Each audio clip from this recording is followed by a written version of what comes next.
हाँ जी, screen visible है सबको? Yes ma'am. ओके, तो देखिए अब हम लोग क्या पढ़ने वाले हैं, मैकेनिकल प्रॉपर्टीज ऑफ फ्लूइड्स। अभी तक हमने जितना भी पढ़ा वो सब सॉलिड्स के बारे में था, जिसमें 3 स्ट्रेसेस, 3 स्ट्रेन्स और 3 मॉड्यूलस ऑफ इलास्टिसिटी जो है वो मेन हमने डिस्कस किए थे। ठीक है, अब हमारे फ्लूइड्स हैं मेन जो टॉपिक है। तो सबसे पहले क्या है, इंट्रोडक्शन टू फ्लूइड्स। हम फ्लूइड्स के बारे में जानेंगे क्या क्या होता है, एंड 90% तो आपको पता ही होगा फ्लूइड्स के बारे में। डेंसिटी एंड प्रेशर क्या होता है, pressure is very important in this chapter. Pressure के बारे में हम काफी कुछ पढ़ेंगे, वेरिएशन ऑफ प्रेशर डेप्थ के साथ कितना होता है फ्लूइड्स में, pascal law and आर्किमिड्स principal.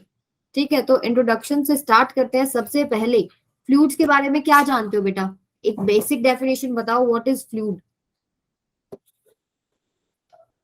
Fluid क्या है? फ्लो। आवाज कट रही थी आपकी। एनीथिंग विच कैन फ्लो, ये एक बेसिक सा डेफिनेशन है, राइट? बताओ भाई, माइक ऑन है बेटा, बता सकते हो आप।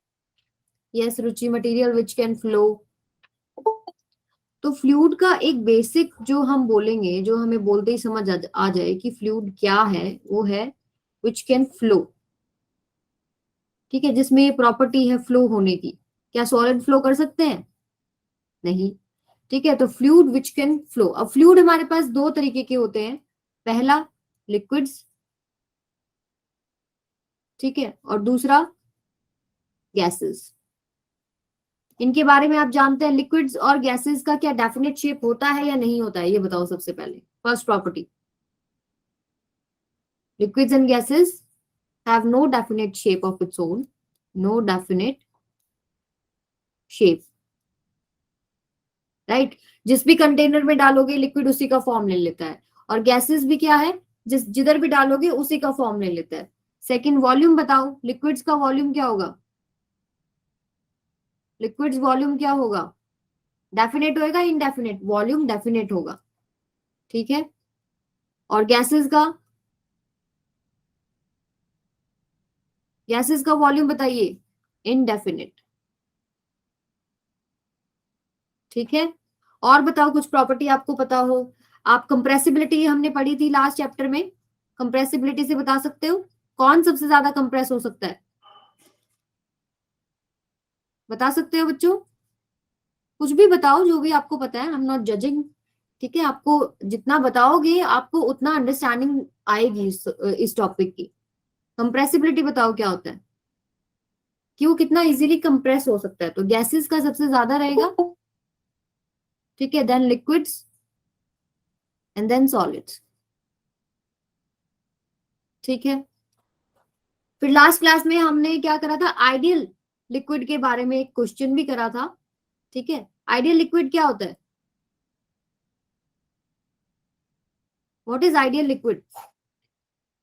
जिसमें सबसे पहली प्रॉपर्टी हमने पढ़ी थी, वो इनकम्प्रेसिबल होते हैं।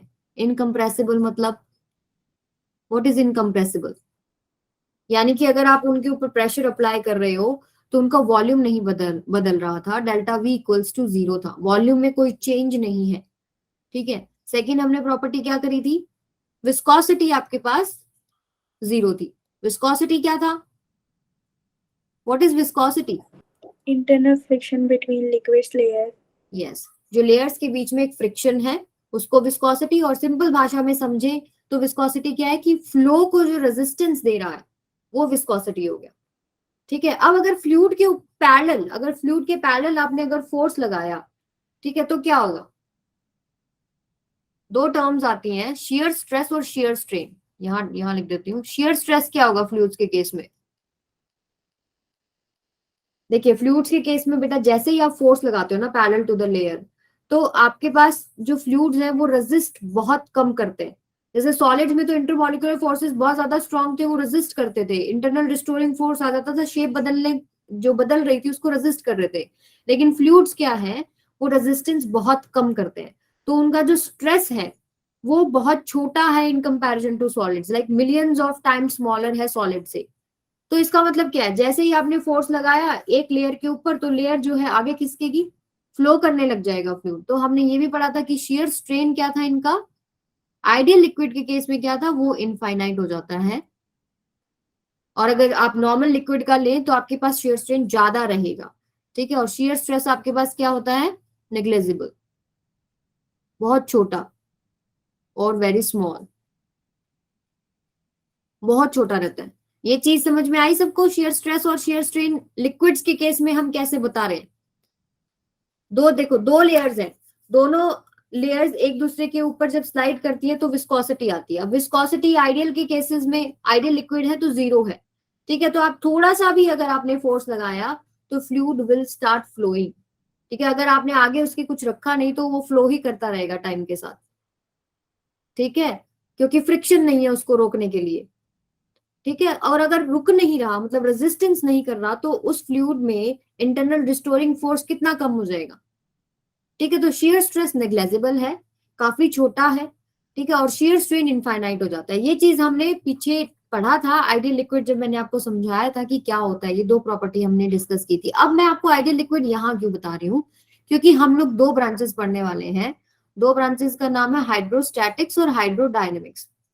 हम जो पढ़ रहे हैं अभी हाइड्रोस्टैटिक और हाइड्रोडायनेमिक, दो ब्रांचेस पढ़ेंगे हम। हाइड्रोस्टैटिक, हाइड्रो देखो वाटर, स्टैटिक मतलब जो रुका हुआ है, ठीक है। तो जो फर्स्ट चैप्टर अभी सबसे पहले हम पढ़ेंगे वो हाइड्रोस्टैटिक है, जहां आपके पास फ्लूइड जो है वो रेस्ट पे है, इक्विलिब्रियम में है, ठीक है। सेकंड हम पढ़ेंगे जब हाइड्रोडायनेमिक्स है, हाइड्रो वाटर, डायनेमिक मतलब मोशन। तो आपके पास ये दो ब्रांचेस रहेंगी। ये अगला चैप्टर डायनेमिक्स पे है, जहाँ पे फ्लूइड इन मोशन हम लोग स्टडी करेंगे। जो ये चैप्टर है हाइड्रोस्टैटिक है। तो जो आपके पास ज्यादातर क्वेश्चन रहते हैं यहाँ पे, 90% ऑफ क्वेश्चन आइडियल लिक्विड के ही केसेस होते हैं, ठीक है। तो इसलिए मैंने आपको आइडियल लिक्विड की कुछ प्रॉपर्टी बताई है, लेकिन कंप्रेसिबल है, उसका वॉल्यूम नहीं बदल रहा, आप ऊपर से प्रेशर लगा रहे हो तो, ठीक है। दूसरा नॉन विस्कस है, नॉन विस्कस मतलब रेजिस्ट कर रहा है वो फ्लो को, जैसे ही आप फोर्स लगाओगे वो फ्लो करने लग जाएगा, ठीक है। तो स्टैटिक रखना है हमको, रुका हुआ रखना है। तो आपके पास ये जो पैरेलल फोर्स लग रहा है ये होना नहीं चाहिए, क्योंकि ये आ गया तो आपके पास फ्लो ही कर जाएगा, ठीक है। अब इस कॉन्सेप्ट को मैं समझाती हूँ कैसे। ये देखो, आपने पिछले चैप्टर में भी पढ़ा था कि जब आप फ्लूइड के अंदर कोई बॉडी सबमर्ज कर रहे हो, मान लो ये बॉडी है, ठीक है, तो फ्लूइड की वजह से इसके हर पॉइंट पर एक फोर्स लग रहा था, राइट। तो इसकी वजह से क्या हो रहा था, ये सिकुड़ रहा था, इसका वॉल्यूम डिक्रीज हो रहा था। बल्क मॉडल्स में किया था ना ये चीज, करी थी या नहीं करी थी, कि आपके हर Yes, पॉइंट ma'am. पर एक प्रेशर, एक फोर्स लग रहा है, और वो फोर्स मैंने बोला था कि नॉर्मल फोर्स है, ठीक है। नॉर्मल फोर्स क्यों बोला था अभी ये बताओ। वो यही चीज है बेटा, जब फ्लूइड आपके पास रेस्ट पे है, fluid when fluid are at rest या कहो इक्विलिब्रियम, तो क्या होगा, आपके पास जो आपने जो भी ऑब्जेक्ट डाला है, तो ये क्या, it will exert force perpendicular to every point on submerged object. जो भी आपने ऑब्जेक्ट सबमर्ज किया है उसके हर पॉइंट पर ये एक परपेंडिकुलर फोर्स लगाएगा। When fluid at rest it will exert force perpendicular to every point on submerged object. ये बात क्लियर है। आपका क्वेश्चन यहाँ आना चाहिए था, मैम ये परपेंडिकुलर ही क्यों, टेंजेंशियल क्यों नहीं, तो उसको भी मैं समझा देती हूँ क्यों। मान लेते हैं कि फ्लूइड ने किसी ऑब्जेक्ट के ऊपर, एक दूसरा केस ले लेते हैं, एक और भी कर लेती हूँ, ठीक है। इसमें मैंने क्या किया, एक बार रखा, ऐसे ऑब्जेक्ट रखा, ठीक है। इस ऑब्जेक्ट के ऊपर मैं परपेंडिकुलर फोर्स नहीं लूंगी, मैं मान लेती हूँ कि इसके ऊपर जो फोर्स लग रहा है वो किसी एंगल पे लग रहा है, मान लो ये एंगल पे लग रहा है। और ये जो आपके पास इस तरीके से रखा हुआ है, देखो ऐसे पानी के अंदर, और आपका वाटर की वजह से क्या है, एक एंगल के ऊपर इसमें फोर्स लग रहा है, यानी सरफेस के पैरेलल। तो मैं ले लेती हूँ सरफेस के पैरेलल एंगल थीटा पे जो है इसमें एक फोर्स लग रहा है, ठीक है। इसको मैं ऐसे भी समझ सकती हूँ कि जब फ्लूइड आपके पास ऑब्जेक्ट पे एक फोर्स लगा रहा है तो ऑब्जेक्ट भी उसके ऊपर एक रिएक्शन फोर्स लगाएगा। ये चीज पढ़ी है ना आपने? यहाँ पे आपके पास एक रिएक्शन फोर्स ही दोबारा लग जाएगा, जो कि इक्वल टू किसके इक्वल होएगा? जो आपने फोर्स अप्लाई किया है।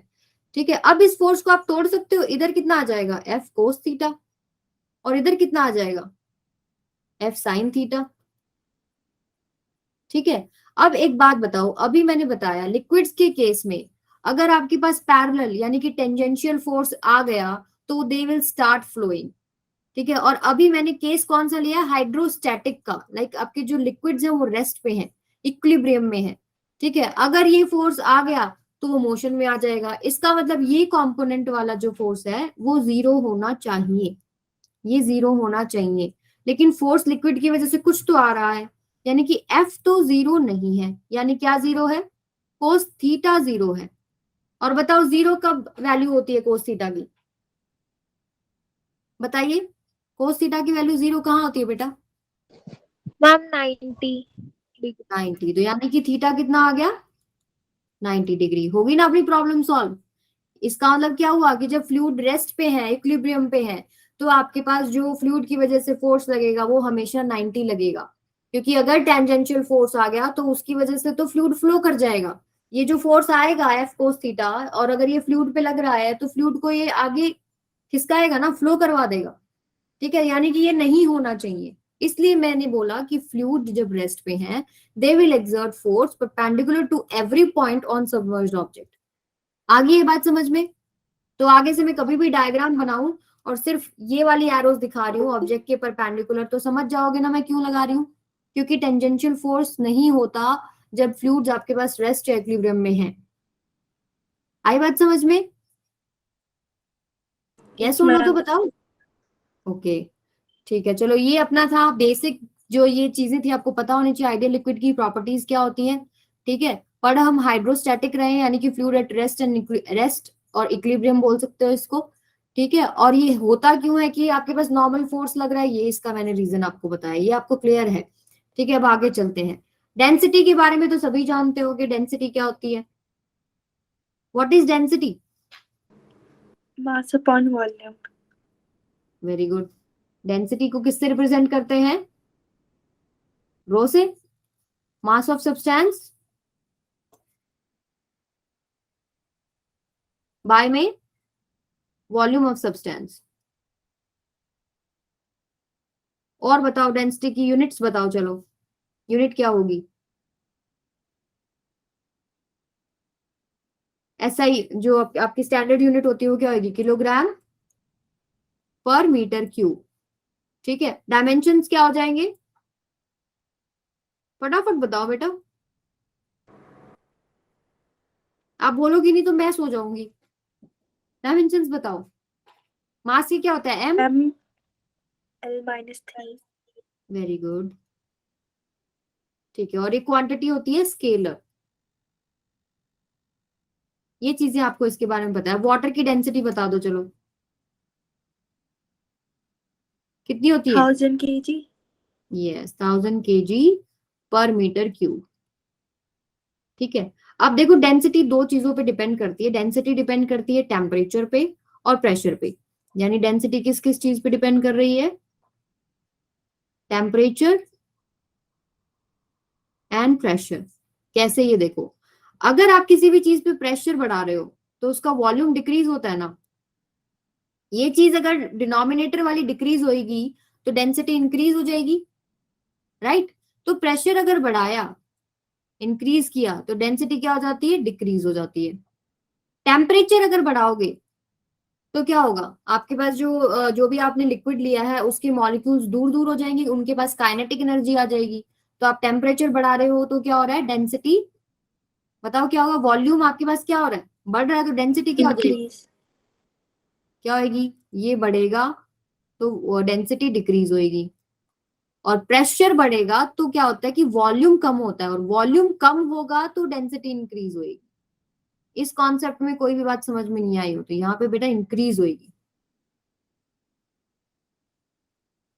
आई बात समझ में?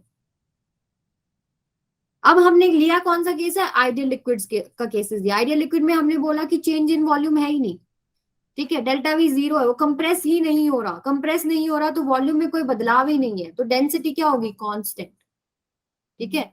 तो डेंसिटी आपके पास क्या हो जाती है, कांस्टेंट। लेकिन गैसेस का जब आप केस लेते हो तो जब उस पर आप प्रेशर लगाओगे उसमें बहुत ज्यादा वेरिएशन होता है डेंसिटी में, क्योंकि प्रेशर के साथ उसमें वॉल्यूम का बहुत ज्यादा चेंज होता है, तो डेंसिटी वहां वेरिएबल हो जाती है। लिक्विड्स के केस में हम जनरली कांस्टेंट ही रखते हैं। ये बात समझ में आ गई? इसलिए हम कभी भी अलग अलग डेंसिटी, जैसे वाटर की हम बात कर रहे हैं 1000 पे बात कर रहे हैं, या किसी और लिक्विड की बात कर रहे हैं फिक्स पे बात करते हैं, ठीक है, अलग अलग नहीं करते, लेकिन चेंज होती है टेम्परेचर प्रेशर के साथ। आइडियल लिक्विड में तो कांस्टेंट ही रहनी है।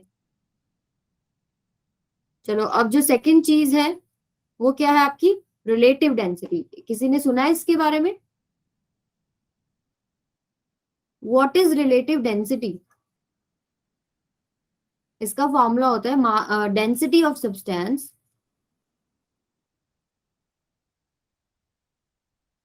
बाय में density of water at 4 degree Celsius. 4 degree Celsius पे वाटर आपका डेंसेस्ट फॉर्म में होता है, पता है आपको ये बात? सबसे डेंसेस्ट फॉर्म पे में जो वाटर है वो 4 डिग्री सेल्सियस पे होता है, और इसकी वैल्यू आपके पास होती है वही 1000 किलोग्राम पर मीटर क्यूब, ठीक है। वाटर का स्पेशल केस है, जब वाटर 0 डिग्री सेल्सियस पे जाएगा, ठीक है, तो उसकी डेंसिटी क्या हो जाती है, डिक्रीज हो जाती है। इसलिए अगर आपने आइस क्यूब्स को वाटर पे रखा होगा तो फ्लोट करता है, ठीक है। और अगर आप 4 डिग्री सेल्सियस से आगे बढ़ाते हो तो 4 डिग्री सेल्सियस से बढ़ाते ही मॉलिक्यूल्स के पास काइनेटिक एनर्जी आती है, काइनेटिक एनर्जी आई तो वॉल्यूम बढ़ा, वॉल्यूम बढ़ा तो डेंसिटी डिक्रीज होगी, ठीक है। तो डेंसेस्ट वाटर कहाँ है, 4 डिग्री सेल्सियस पे, ठीक है। और देखो ये रेशियो जो है इसका सिग्निफिकेंस क्या है, what is the significance of this relative density? ये जो रेशियो आएगा आपके पास, if this ratio is less than 1, यानी कि जो ऊपर वाला सब्सटेंस है उसका डेंसिटी कम है वाटर के कंपैरिजन में, वो फ्लोट करेगा, ठीक है। And if ratio is greater than one यानी वाटर से भारी, डेंसिटी ज्यादा होगी वाटर से, तो उसमें सिंक कर जाएगा, ठीक है। अब बताओ यूनिट, यूनिट बता दो चलो फटाफट, ऊपर भी डेंसिटी नीचे भी डेंसिटी, यूनिटलेस। यूनिटलेस, ठीक है। डायमेंशन लेस हो जाएगा, यूनिट लेस हो जाएगा, ठीक है। इसको हम दूसरा नाम भी देते हैं, इसको स्पेसिफिक ग्रेविटी भी बोलते हैं बेटा, ठीक है। क्लियर है यहां तक डेंसिटी और रिलेटिव डेंसिटी? अब जरूरत क्यों पड़ी रिलेटिव डेंसिटी की? एक तो रेशो कि हम पता कर सकते हैं कोई सब्सटेंस डूबेगा या तैरेगा, ठीक है। दूसरा ये कि एक की आपको पता है तो आप दूसरे की निकाल सकते हो, ठीक है। और कई जगह ये इस्तेमाल होती है फिजिक्स में भी, जैसे कि प्योरिटी ऑफ सब्सटेंस चेक करने के लिए इस्तेमाल हो सकती है, जियोलॉजिस्ट काफी इसका इस्तेमाल करते हैं।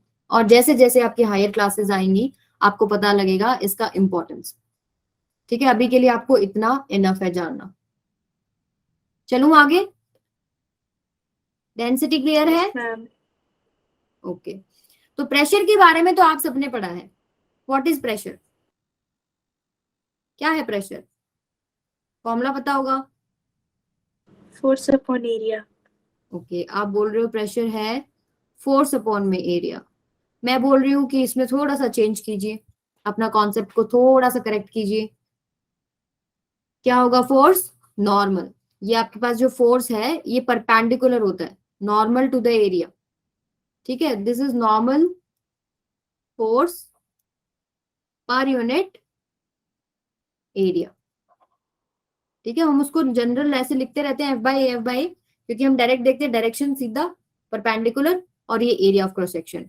अब इसका एक सुंदर सा एग्जांपल है एनसीईआरटी में ही, आपको मैं बताती हूँ। जैसे एनसीईआरटी में निडल के करके है, मैं आपको इस पेन से समझाती हूँ। देखो आगे से ये निडल जो है ये शार्प है, और पीछे से ये पेन जो है ये ब्लंट है, ठीक है, इसका एरिया ज्यादा है। तो अगर मैं अपने स्किन के ऊपर इससे फोर्स लगाती हूँ, एक तो मैं लगा रही हूँ शार्प वाली साइड से, सेम फोर्स अगर मैं लगा रही हूँ ब्लंट वाली साइड से, तो इम्पैक्ट किस पे ज्यादा आएगा, कौन से केस में ज्यादा मुझे जो है पेन महसूस होगा? बताइए बताइए सभी, Anushka, Pankaj, Ruchi. Sharp. Sharp, very good. Sharp वाली साइड से ज्यादा इम्पैक्ट है, यानी कि एरिया ऑफ कांटेक्ट जो है अगर ये कम हो जाता है तो प्रेशर इंक्रीज हो जाता है, अगर आपने एरिया को ज्यादा कर दिया तो प्रेशर डिक्रीज होगा। ठीक है, तो आपके पास दो चीजें इंपॉर्टेंट है, एक तो जो आपने फोर्स कितना अप्लाई किया है और दूसरा एरिया ऑफ कांटेक्ट, जितना कम उतना इम्पैक्ट ज्यादा। ये बात क्लियर हुई? ठीक है, अब यूनिट बता दो फोर्स की, न्यूटन पर मीटर स्क्वायर। ठीक है, अगर मान लो मैंने कोई ये किसी एंगल पे भी दिया होता ना बेटा, अगर मैं किसी एंगल पे दूंगी फोर्स तो उसका आप कंपोनेंट लोगे परपेंडिकुलर वाला और उससे निकालोगे। मान लो एंगल थीटा पे दिया होता, ऐसे कुछ मैंने दिया होता इस तरीके से थीटा पे, तो मैं एक इधर ब्रेक करूंगी और एक इधर ब्रेक करूंगी। ठीक है, तो आप जो नॉर्मल वाला होगा उसको लेंगे जो प्रेशर निकालना है उसके लिए। ठीक है, क्लियर हो गया? अब यस मैम। जो हम अपने इस 11th क्लास में इस्तेमाल करते हैं, काफी कंफ्यूज हो जाते हैं बच्चे, तो आप नोट डाउन कर लो। यूनिट है आपकी जैसे 1 एटमॉस्फेयर, ये कितना होता है 1.01 इंटू 10⁵ पास्कल। ठीक है, this is equal to 1 bar and this is equal to 760 mm of Hg। Okay, and this is equal to 760 torr. तो कभी भी कोई भी यूनिट आए तो आप इसको यूज करके कन्वर्जन कर सकते हो। क्लियर हो गई सबको? और पास्कल को हम दूसरा क्या बोलते हैं, न्यूटन पर मीटर स्क्वायर। क्लियर हो गया सबको? Yes, ma'am. चलूं आगे? चलो, ये क्वेश्चन करो अगर आपको क्लियर है तो। A 50 kg girl wearing high heel shoes balances on a single heel. The heel is circular with a diameter जिसका 1 सेंटीमीटर है. What is the pressure exerted by the heel on the horizontal floor? कितना करेगा? क्या बोला इन्होंने कि एक लड़की है, ठीक है, उसने अपना पूरा जो वेट है वो एक लेग पे बैलेंस किया और उसने हील डाला हुआ है। ठीक है, तो हील आपके पास इसी तरीके से होती है ना, ऐसे करके, और ये एरिया ऑफ क्रॉस सेक्शन दे रखा है, इसी तरीके से पहनते हो आप हील्स वगैरह, राइट? ठीक है, तो यहाँ ऊपर से जो उसका फोर्स लग रहा है परपेंडिकुलर, वो क्या लग रहा है, फोर्स क्या लग रहा है, mg। कितना हो गया आपके पास, 50 kg है और इनटू में कर लो 10। ठीक है, तो और जो एरिया है जिसके ऊपर लग रहा है, ये वाला एरिया कांटेक्ट में है ना, इसका डायामीटर कितना दे रखा है 1 सेंटीमीटर, रेडियस कितना हो जाएगा 0.5 सेंटीमीटर, और अगर मैं इसको मीटर में करूं तो कितना हो जाएगा 0.005 मीटर। ठीक है, क्लियर है सबको? अब इन्होंने पूछा क्या, what is the pressure exerted by the heel on the horizontal floor. बताइए कि इस फ्लोर पे ये कितना प्रेशर लगा रही है, बताइए जरा। प्रेशर क्या हो जाएगा, वही आपके पास नॉर्मल जो फोर्स लग रहा है बाय एरिया, तो फोर्स कितना है 50 इंटू में 10, और एरिया कितना है 3.14, और क्योंकि सर्कुलर है आपके पास हील नीचे से तो सर्कल बन रहा है एरिया, तो रेडियस आपको पता ही है 0.005 का होल स्क्वायर। क्लियर हो गया? इसको निकाल के बता दो कितना होगा, आंसर निकालिए फटाफट।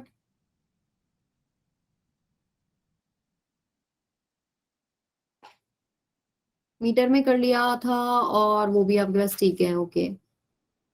देखिए आप मैच कीजिएगा वैल्यू पुट करके। ठीक है, आंसर आएगा लगभग 6.24 इंटू में 10⁶ पास्कल। क्लियर है? चेक कर लेना सभी बच्चे, कुछ नहीं है, बस फॉर्मूला उठाना और उसमें वैल्यू पुट करनी है। ओके, चलिए आगे चलते हैं। अब ये थोड़ा सा इंपॉर्टेंट टॉपिक है, इसको समझो जरा क्या होता है प्रेशर वेरिएशन विद डेप्थ।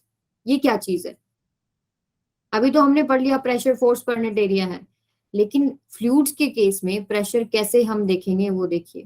सबसे पहला केस ले लेते हैं, केस 1।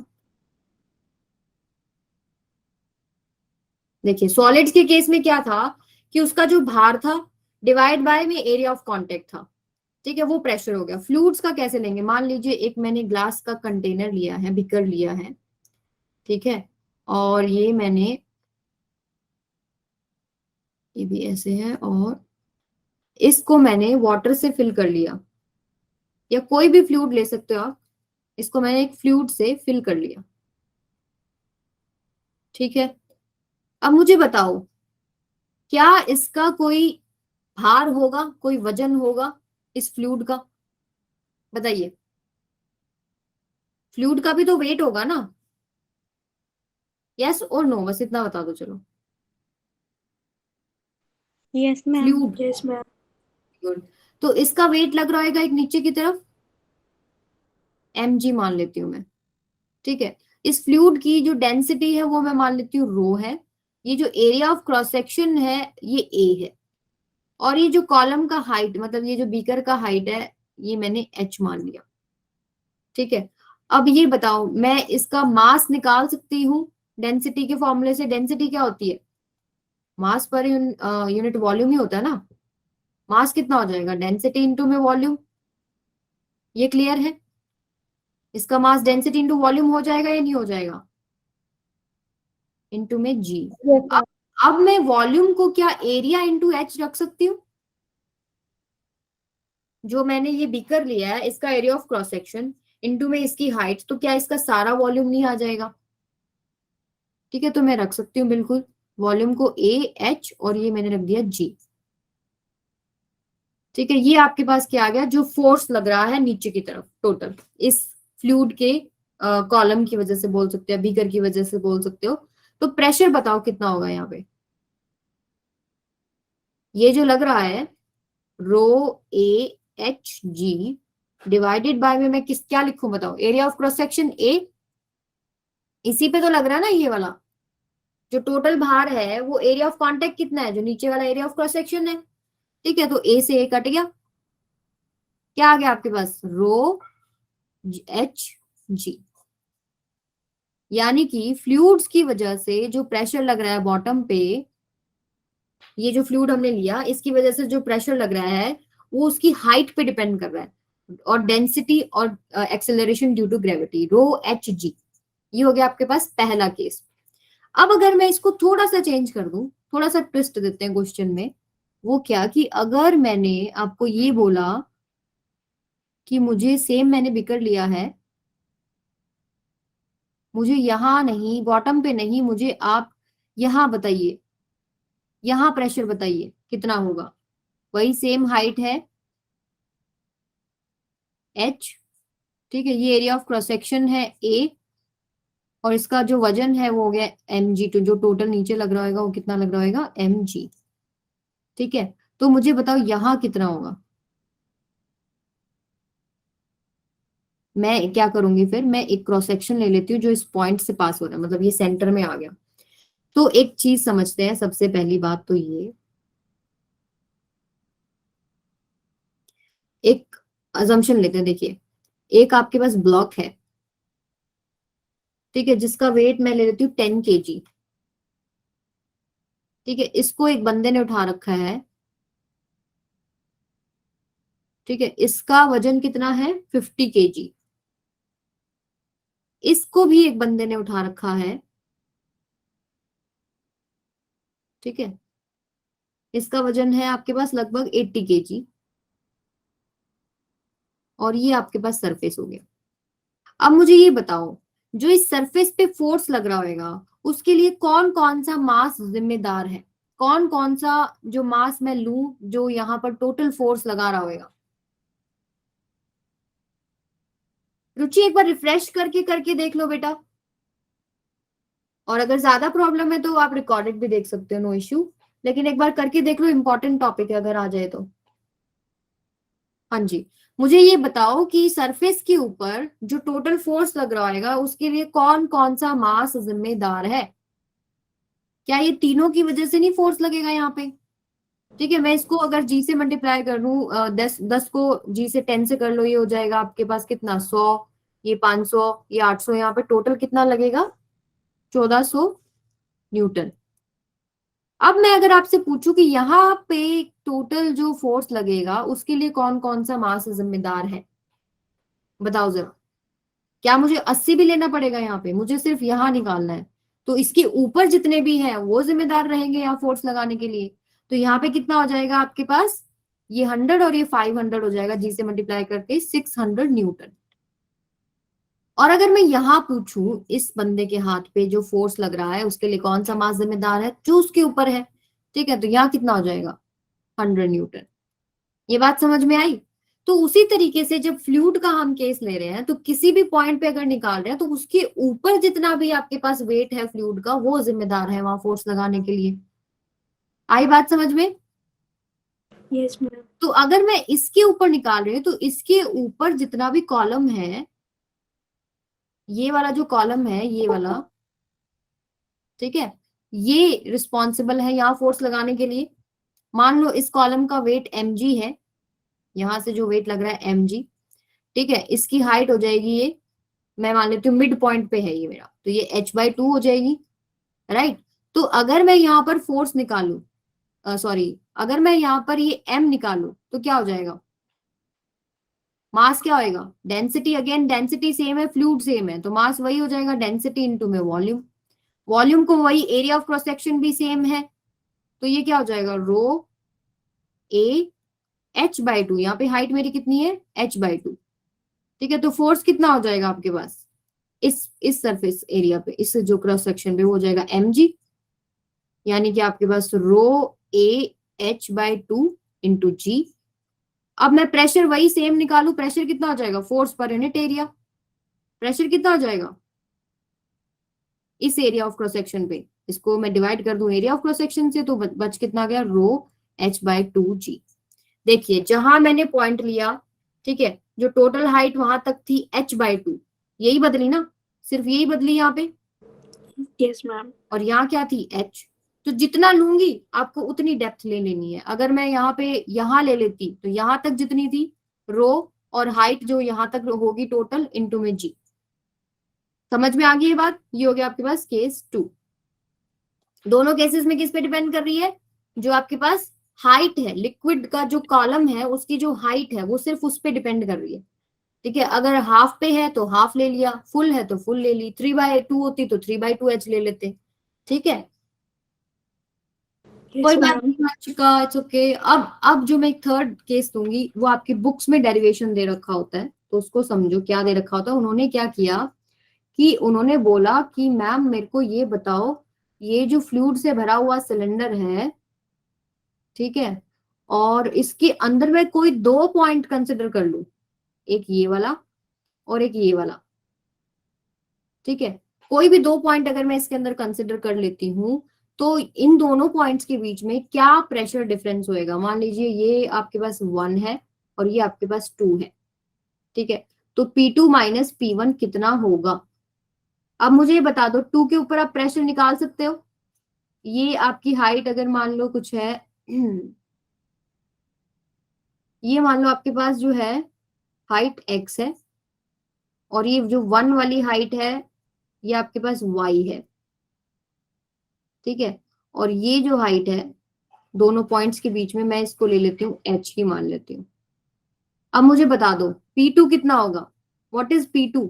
इस पॉइंट पर मैं अगर प्रेशर निकाल रही हूँ तो यहाँ इस पॉइंट की हाइट जो टोटल है सरफेस से कितना हो जाएगा, रो, डेंसिटी वही है, फ्लूइड सेम है, रो, बताइए बेटा क्या लिखूं, Rho into area into x. रो एक्स जी, एरिया नहीं, एरिया जहां था वहां तो हमने फोर्स था, जब हम प्रेशर पे आ गए थे तो एरिया कट गया था, ठीक है, सिर्फ हाइट बच गई थी, डेंसिटी बची थी, हाइट बची थी, और एक्सेलरेशन ड्यू टू ग्रेविटी बची थी, राइट।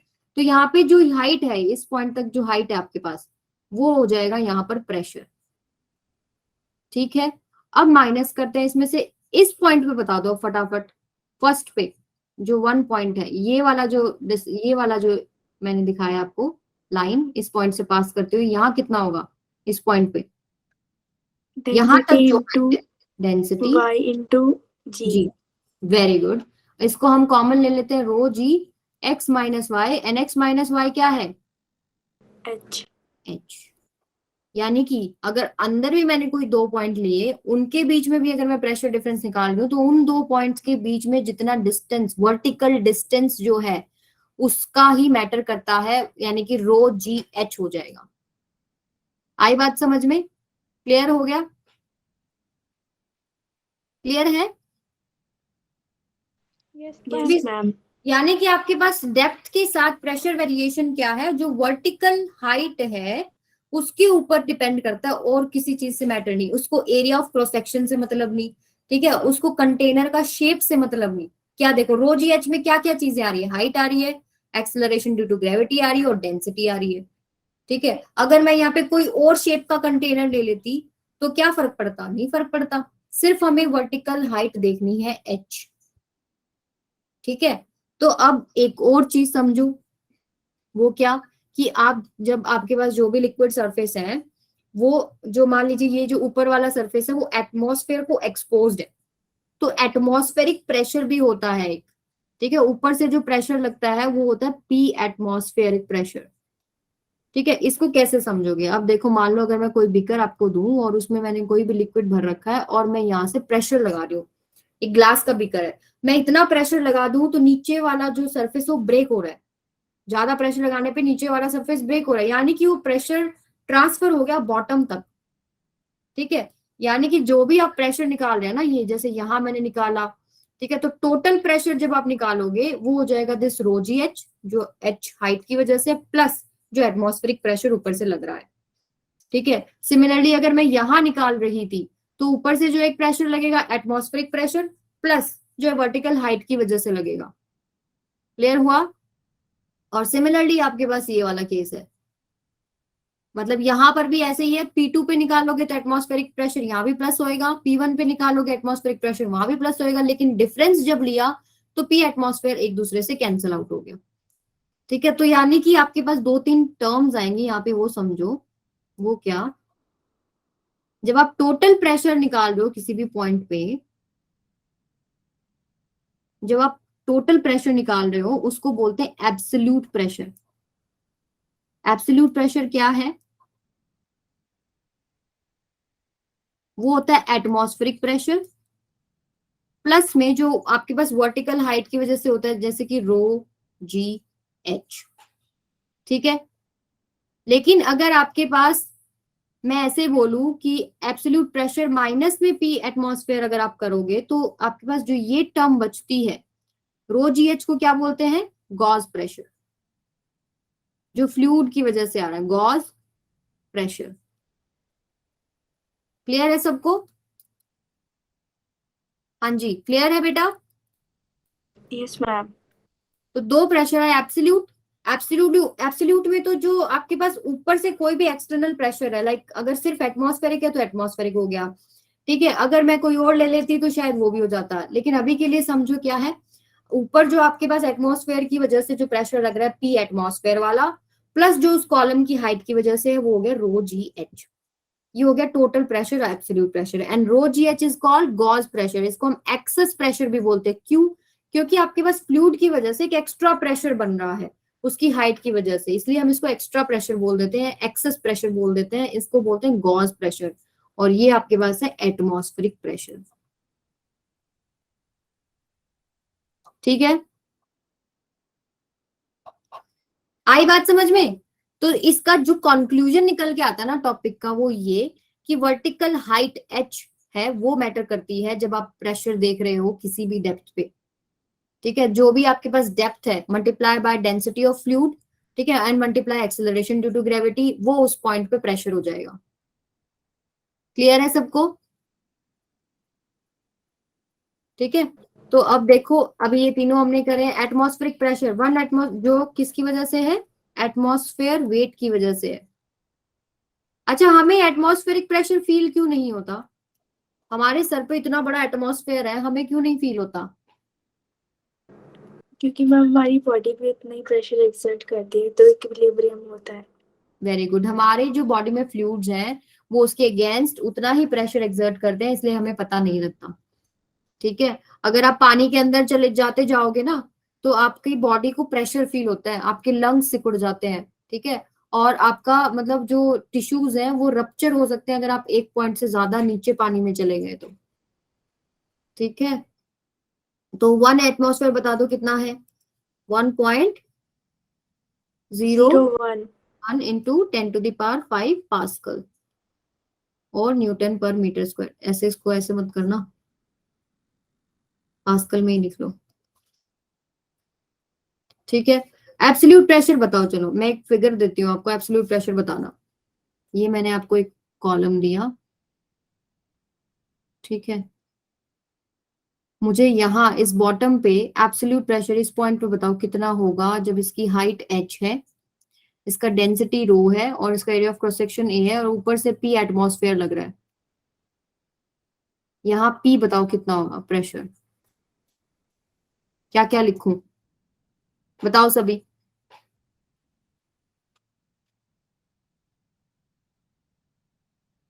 बताओ। अच्छा बताओ, जब टोटल प्रेशर निकालोगे इस पॉइंट पे तो एक तो एटमॉस्फेयर वाला आ गया, p एटमॉस्फेयर वाला, प्लस में जो इस हाइट, ये इसमें फ्लूइड है बेटा, इसका डेंसिटी रो है, इसकी वजह से कितना होगा इस फ्लूइड जो जिसकी हाइट h है, इसकी वजह से प्रेशर कितना होगा यहाँ पे? रो एच जी। हाँ जी, रो एच जी। तो ये हो गया आपके पास एब्सोल्यूट प्रेशर। और अगर मुझे गॉस प्रेशर निकालना हो तो कैसे निकालूंगी मैं? ये एब्सोल्यूट प्रेशर में से मैं p एटमॉस्फेयर माइनस कर देती हूँ, तो जो एक्सेस प्रेशर है वो आ जाएगा। आई बात समझ में? और अगर ये जो p आपके पास ग्रेटर देन p एटमॉस्फेयर है तो ये पॉजिटिव रहेगा। ठीक है, और अगर यही p less than p atmosphere है तो ये नेगेटिव हो जाएगा। क्लियर हुई बात? ठीक है, तीनों प्रेशर क्लियर होने चाहिए। एटमॉस्फेरिक तो जो एटमॉस्फेयर से हो गया एब्सोल्यूट, यानी कि टोटल जो बाहर से ऊपर से चलना शुरू करो एटमॉस्फेयर वाला, प्लस जो कॉलम की वजह से है।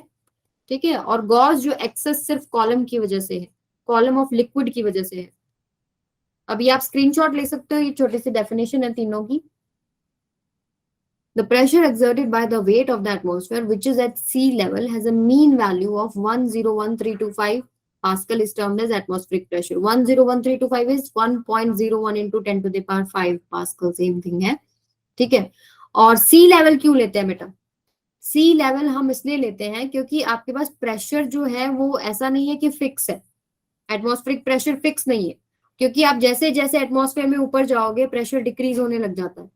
ठीक है, तो हम एक ऐसा रेफरेंस लेते हैं जो सबके लिए सेम है, इसलिए हम सी लेवल लेते हैं। तो एब्सोल्यूट प्रेशर क्या है? जो एटमॉस्फेयर का होगा प्लस जो गॉस प्रेशर आएगा, यानी कि जो आपने कॉलम लिया होगा लिक्विड का वो वाला। एंड गॉस प्रेशर क्या है? जो टोटल में से आप एटमॉस्फेयर हटा दो, सिर्फ जो कॉलम ऑफ लिक्विड की वजह से है। आई बात समझ में? यस और नो? Yes ma'am. ओके, तो अब आगे देखो, एक क्वेश्चन करते हैं छोटा सा। नींद तो नहीं आ रही? No ma'am. कौन बोल रहे, नाम बताते जाओ मेरे को, सो दैट मैं आवाज पहचानने लग जाऊं। कौन बोला था अभी? फाकिया। फाकिया। अच्छा, फाकिया लास्ट क्लास में भी थी। Yes ma'am. फाकिया याद है मेरे को। Okay, a beaker of circular cross section of radius 4 centimeter is filled with mercury up to a height of 10 centimeter। एक बीकर लिया, ठीक है, और इसका सर्कुलर क्या है? क्रॉस सेक्शन, इसका रेडियस कितना दे रखा है? 4 सेंटीमीटर, ये जो चीज है। Okay, then is filled with mercury up to height of 10 centimetre. इसमें मर्करी फिल किया गया है कहां तक? हाइट 10 सेंटीमीटर तक। ठीक है जी, find the force exerted by the mercury on the bottom of the beaker. यहां आपको निकालना है कि कितना फोर्स एक्सर्टेड है। द एटमॉस्फेरिक प्रेशर कितना दे रखा है? ये तो हमको पता ही था, 10 to the power 5। 1.01 into 10 to the power 5 है ना, यहाँ 10 टू द पावर 5 डायरेक्ट दे दिया। डेंसिटी ऑफ मर्करी दे रखी है,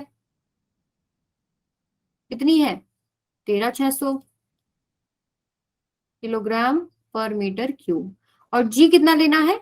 9.8 मीटर पर second square.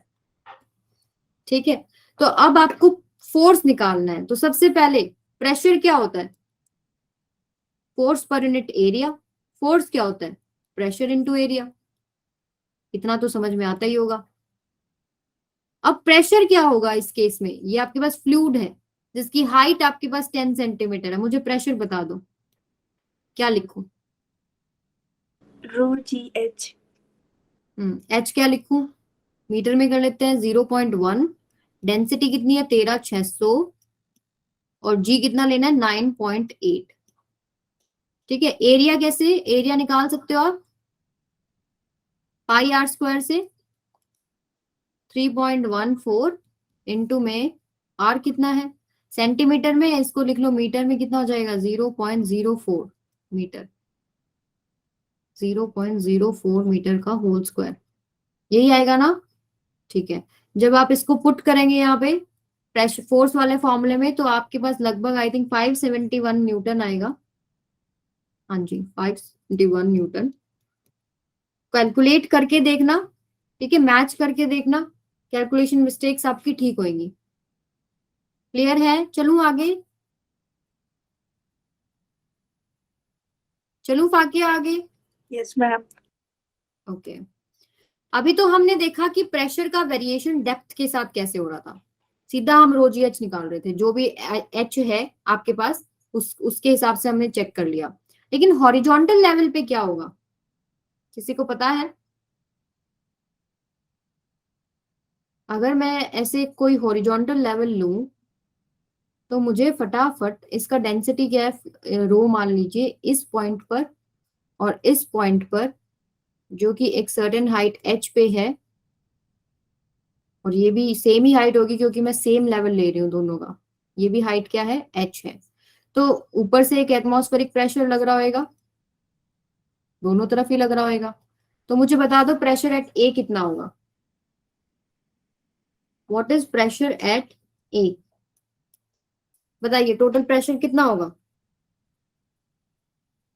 P atmosphere plus rho GH. Very good, rho G H. और प्रेशर एट बी कितना होगा?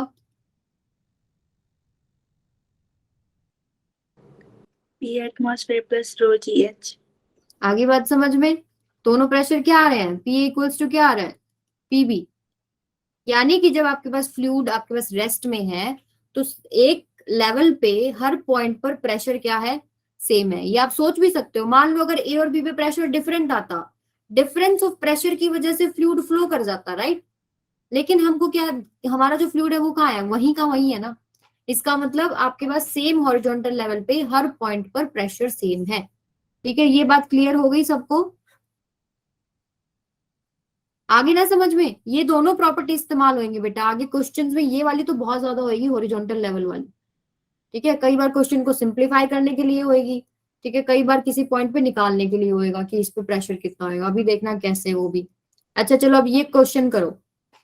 तीन आपको कंटेनर दिए हैं, तीनों का जो है वॉल्यूम जो है अलग अलग है। ठीक है, तीनों का शेप अलग अलग है। ठीक है, एरिया ऑफ क्रॉस सेक्शन भी नीचे से अलग अलग है। ठीक, बताओ अब इनका प्रेशर क्या होगा? यहाँ पर पी ए कितना होगा, यहाँ पर कितना होगा, और यहाँ पर कितना होगा? प्रेशर का क्या फॉर्मूला था? रो जी एच निकाल रहे थे ना हम। तो क्या ये शेप ऑफ द कंटेनर पे डिपेंड कर रहा है? ये तो सिर्फ और सिर्फ एच पे डिपेंड कर रहा है। डेंसिटी तो फिक्स ही है जो आपने फ्लूइड लिया है, और जी भी फिक्स है। Yes, ma'am. यानी कि तीनों के ऊपर प्रेशर कितना होगा? सेम ही होगा, रो जी एच। रो जी एच एटमॉस्फेयर वाला भी लगेगा, वो मैं लिख नहीं रही क्योंकि वैसे भी सेम ही है। लिख लो चलो, इसमें एक पी एटमॉस्फेयर भी लग रहा होगा ऊपर से, तो तीनों सेम ही आ रहे हैं ये तो। लेकिन आपको देख के ऐसे लग रहा है ना कि बी कंटेनर के अंदर प्रेशर ज्यादा होगा, ऐसे महसूस, ऐसे फील आ रहा होगा ना कि भाई इसमें तो ज्यादा पानी है। ठीक है, तो इसका प्रेशर ज्यादा होगा, ऐसे फील आ रहा होगा। आ रहा है या नहीं? Yes, ma'am. इसी को बोलते हैं हम हाइड्रोस्टैटिक पैराडॉक्स, कि हमको लग रहा है पर ऐसा है नहीं। इसका रीजन भी है। क्या होता है कि आपके पास जो कंटेनर की वॉल्स होती है ना, वो भी एक फोर्स लगाती है, नॉर्मल फोर्स। ठीक है, जब आपके पास एक फ्लूइड इस पे फोर्स लगा रहा है तो आपके पास वो भी एक नॉर्मल रिएक्शन देती है। जब ऐसे शेप है तो आपके पास ऊपर की तरफ फोर्सेस आ रहे हैं, ठीक है, तो आपके पास इसका प्रेशर क्या हो जाएगा, डिक्रीज हो जाएगा। और जो पीसी है इसके अंदर आपके पास जो कंटेनर का वॉल है नीचे की तरफ फोर्सेस लगाता है, तो इसकी वजह से क्या होगा, प्रेशर सी पॉइंट पे इंक्रीज हो जाएगा। ठीक है, इसलिए एबीसी आपके पास तीनों इक्वल आते हैं। और आप वैसे भी आप ये चीज आपको पता भी लग गई होगी, अपने इतनी क्वेश्चंस किए हैं कि आपके पास प्रेशर जो है फ्लूइड्स में वो वर्टिकल हाइट पे डिपेंड करता है, वो ना तो एरिया ऑफ क्रॉस सेक्शन पे डिपेंड कर रहा, एरिया ऑफ क्रॉस सेक्शन पे नहीं डिपेंड कर रहा, ठीक है, शेप ऑफ द कंटेनर पे डिपेंड नहीं कर रहा, ठीक है, अमाउंट ऑफ लिक्विड अलग अलग है उस पर भी डिपेंड नहीं कर रहा। किस पे डिपेंड कर रहा है, सिर्फ एक चीज। कितनी आसान कर दी पता है आपकी कैलकुलेशन इस एक चीज ने, कुछ नहीं निकालना इनमें से, आपको सिर्फ वर्टिकल हाइट का ध्यान रखना है कितना है। Very good, C is the right answer. आई बात समझ में सबको? ठीक है, चलो ये क्वेश्चन है, अगर आपने ये निकाल दिया तो आपका कॉन्सेप्ट ऑलमोस्ट क्लियर है। ठीक है, if pressure at half the depth of a lake is equal to 2/3 pressure at the bottom of the lake, then what is the depth of the lake. तो सबसे पहले लेक ही ले लेते हैं, lake के बारे में जिक्र हो रहा है। ये आपके पास है लेक, ठीक है, इसका हाइट कितना है, डेप्थ, डेप्थ कितना ले लेते हैं, एच ले लेते हैं। तो इन्होंने बोला कि जो बॉटम पे प्रेशर लग रहा है और जो हाफ पे प्रेशर लग रहा है, मान लीजिए यहाँ पर आपके पास क्या आ रही है, h/2, ये जो है h/2 है। तो जो हाफ पे प्रेशर है, प्रेशर क्या है, depth of lake is equal to half the depth of, यानी हम ऐसे देखो पी एच ले लेती हूँ मैं हाफ वाला, if pressure at half the depth of lake is equal to, और मैं बॉटम पे ले लेती हूँ 2/3 ऑफ बॉटम। अब बता दो मुझे बॉटम पे प्रेशर कितना होगा, बताओ सभी। बी पे ये आपका बॉटम है, मान लो यहाँ मैंने कोई भी पॉइंट ले लिया, देखो सब पॉइंट पे सेम ही प्रेशर रहेगा, राइट, अभी पढ़ा हमने कि सेम ही प्रेशर है, कोई भी ले लो। ठीक है, यहाँ पर कितना प्रेशर होगा, वो एक वर्टिकल हाइट की वजह से ही है, कितना हो जाएगा, एक एटमॉस्फेरिक लगेगा, प्लस में बताओ इसका डेंसिटी अगर मैं रो ले लू क्या होगा, रो जी एच। अब अगली आप बताओ मेरे को, हाफ पे कितनी होगी, ये हाफ पे, ये एच ले लो, pressure at half of the lake, atmospheric. अगला क्या लिखूं, क्या लिखूं, रो जी h2/3। रो जी h/2 ओनली बेटा। ठीक है, अब जो कंडीशन दे रखी है वो ये दे रखी है कि ये जो आएगा पी बी और rho G H, this is equal to 2/3, sorry, ये जो चीज है ये बॉटम वाला है ना, ये बॉटम का 2/3 है, कौन सा, हाफ वाला।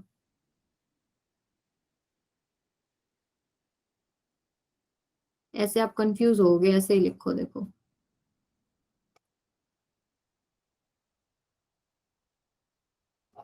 इधर लिखो हाफ वाला,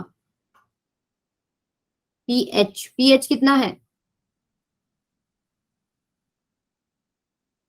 पी एटमॉस्फेयर प्लस में rho G h/2, this is equal to 2/3 times of bottom वाला, पी एटमॉस्फेयर प्लस में रो जी एच।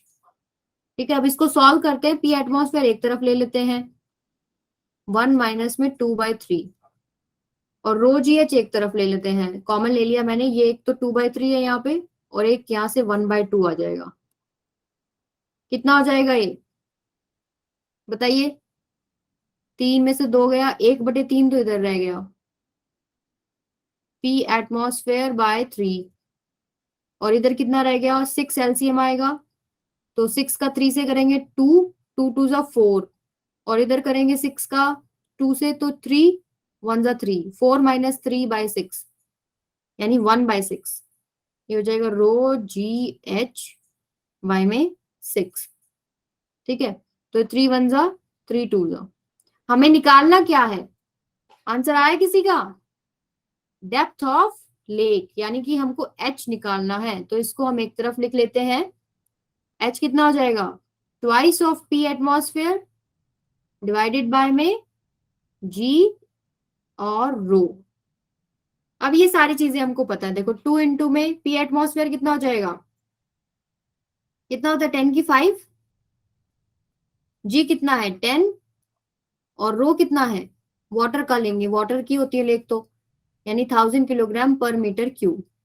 ऊपर 5 जीरो है, नीचे 4 जीरो है, 2 मल्टीप्लाई बाय 10 बचेगा। This is equal to 20 metres. किसी को अगर रिपीट कराना है तो बताओ, कोई भी दिक्कत है तो बताओ इसमें। क्लियर हो गया? पंकज, ज्योति बेटा क्लियर हुआ? कहाँ गए, सो गए क्या सारे? ओके, पंकज को क्लियर है। मुस्कान बेटा आपको क्लियर हुआ न्यूमेरिकल? मुस्कान ma'am. सो गई? अच्छा, अभी तो जग रही है। ठीक है, एक छोटा सा और टॉपिक है, बस 2 मिनट का, वो और कर लेते हैं। बैरोमीटर क्या है? एक टॉर्सली नाम के साइंटिस्ट हुए, उन्होंने क्या किया, एक तरीका निकाला एटमॉस्फेरिक प्रेशर निकालने का। किसको निकालने का? To measure atmospheric pressure.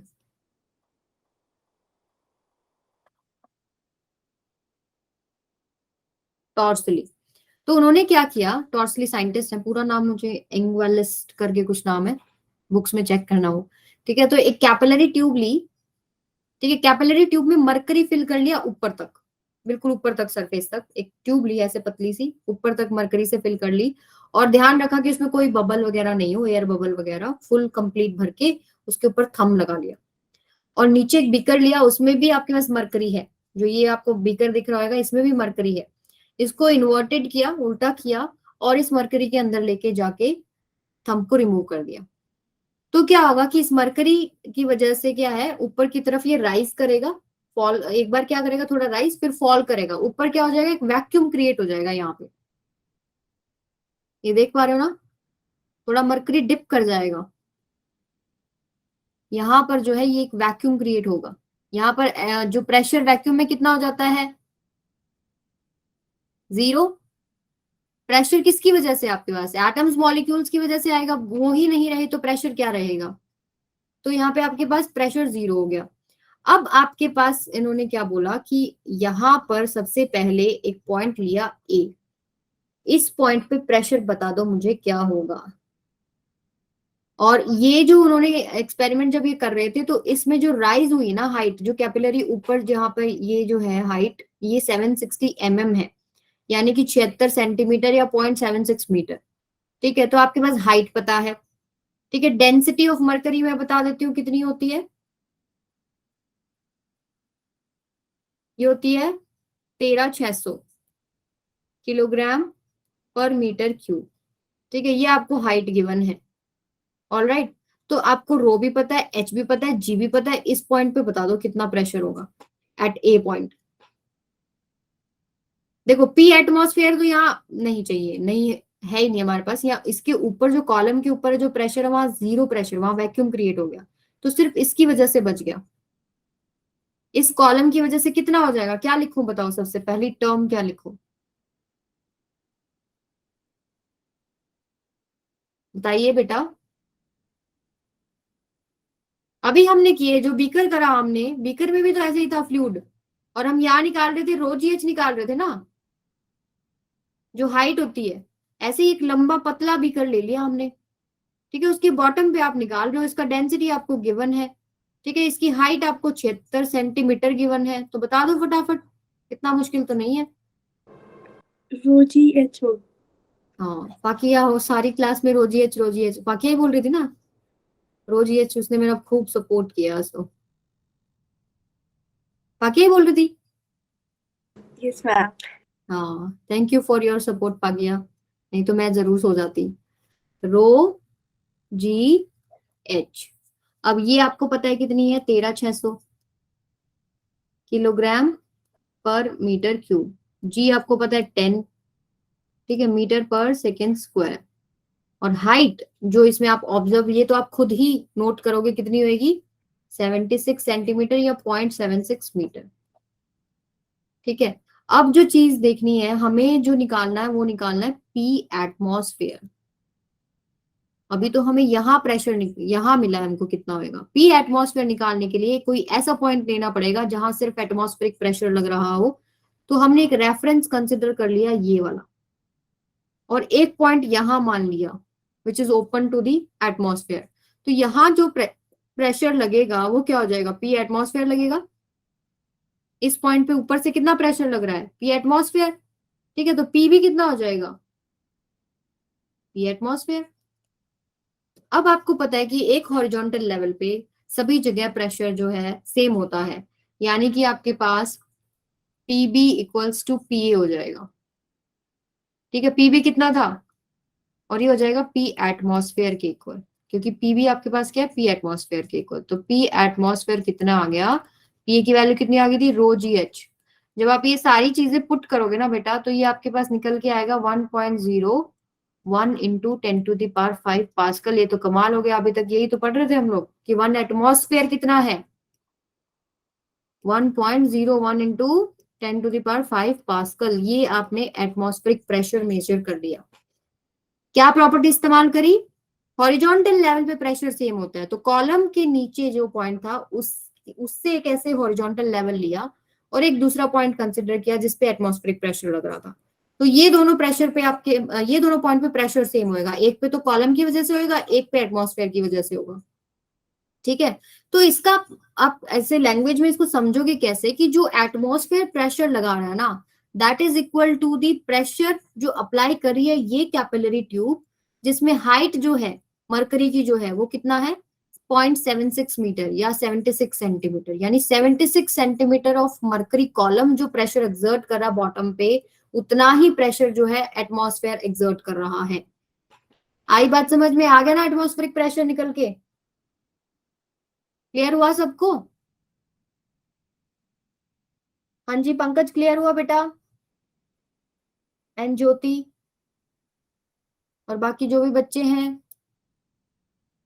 ठीक है, तो यहाँ एक कॉन्सेप्चुअल क्वेश्चन, बड़ा इंटरेस्टिंग क्वेश्चन ये आता है, आपको न्यूमेरिकल्स भी क्या आएंगे अब इस पे बोलेंगे। एक तो ये दे दिया केस की मरकरी का इतना हाइट जाता है, ठीक है। दूसरा एक इसके पैरेलल केस दे देंगे, कोई और लिक्विड, ये वैक्यूम, ये जो कैपिलरी ट्यूब है इसमें कोई और लिक्विड ले लेंगे, जैसे वाटर हो गया, और नीचे भी कोई और लिक्विड ले लेंगे, तो उसमें भी ऐसे ही कुछ ना कुछ जो है प्रेशर आएगा। ठीक है, तो वो चीज कंपेयर करके कुछ ना कुछ आपके पास वेरिएबल होगा, वो आपको निकालना होगा। ठीक है, तो आपके लिए जो क्वेश्चन है वो ये है कि आपको निकालना है हाइट। जो होमवर्क है वो ये है कि आप हाइट निकाल के लाएंगे 1 एटमॉस्फेरिक प्रेशर के लिए, यानी मैं आपको प्रेशर दे रही हूं कितना, एटमॉस्फेरिक प्रेशर आपको पता है, ठीक है, और आपको डेंसिटी दे रही हूँ, वाटर में आपको लिक्विड दे रही हूँ, उसका डेंसिटी है 1000 किलोग्राम पर मीटर क्यूब। तो मुझे ये बताएंगे आप कि ये जो आपके पास है कैपिलरी ट्यूब में कितना हाइट तक वाटर जाएगा, इसका आंसर बताएंगे नेक्स्ट क्लास में। ठीक है, और ये ढूंढ के लाएंगे आपकी प्रेशर, सॉरी मरकरी ही हम क्यों प्रेफर कर रहे हैं, हम वाटर क्यों नहीं प्रेफर कर रहे, ये हम नेक्स्ट क्लास में डिस्कस करेंगे। आप इसका आंसर सर्च करेंगे, ठीक है, क्यों ऐसा है कि अगर हम वाटर ले लूं तो वो ज्यादा बढ़िया एक्सपेरिमेंट नहीं रहेगा, क्यों मरकरी ज्यादा बेहतर है। ठीक है, क्लियर है सबको। ठीक है, तो आज की क्लास यहीं तक है, किसी को कुछ भी प्रॉब्लम है तो आप मुझसे पूछो अभी।